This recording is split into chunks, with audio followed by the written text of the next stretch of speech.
ડિપ્લોમાનું 5th સેમિસ્ટરનું તમારું result આવી ગયું હશે. હવે તમે કદાચ પાસ છો કે ફેલ છો, તમે DDCET આપી શકો કે નહીં એમાં તમે કન્ફ્યુઝનમાં છો, તો ખાસ તમે સમજી લો કે 5th સેમિસ્ટરમાં તમે પાસ થયા છો તો પણ તમે 6th સેમિસ્ટરમાં જઈ શકશો, DDCET નું ફોર્મ ભરી શકશો, એક્ઝામ આપી શકશો. 5th સેમિસ્ટરમાં તમે ફેલ થયા છો તો પણ તમે 6th સેમિસ્ટરમાં જઈ શકશો, ફોર્મ ભરી શકશો અને એક્ઝામ પણ આપી શકશો.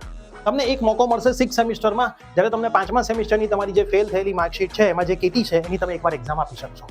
એમાં તમે પાસ નથી થતા તો તમે DDCETમાં રિજેક્ટ થશો. પણ મોસ્ટ ઇમ્પોર્ટન્ટ વસ્તુ અહીંયા છે કે 6ઠ્ઠા સેમિસ્ટરની અંદર જો તમે કોઈ પણ સબ્જેક્ટમાં ફેલ થાવ છો તો તરત એનો બીજો ચાન્સ મળતો હોતો નથી. એ 6 મહિના પછી મળે છે, ત્યાં સુધીમાં એડમિશન પ્રોસેસ પૂરી થઈ ગઈ હોય છે. તો ખાસ તમે એક્ઝામ આપી પણ હશે, એડમિશન પ્રોસેસમાં ભાગ પણ લઈ રહ્યા હશો, પણ એક પણ સબ્જેક્ટ જો તમારો બાકી રહી ગયો 6ઠ્ઠા સેમિસ્ટરની એક્ઝામનો અથવા 6ઠ્ઠા સેમિસ્ટર વખતે આગળના કોઈ પણ સેમિસ્ટરની એક્ઝામ જે તમે આપશો એના રિઝલ્ટમાં, તો તમને એડમિશન પ્રોસેસમાંથી બહાર કાઢી દેવામાં આવશે, ભલે તમારો ગુજરાતમાં પહેલો નંબર પણ કેમ ના હોય.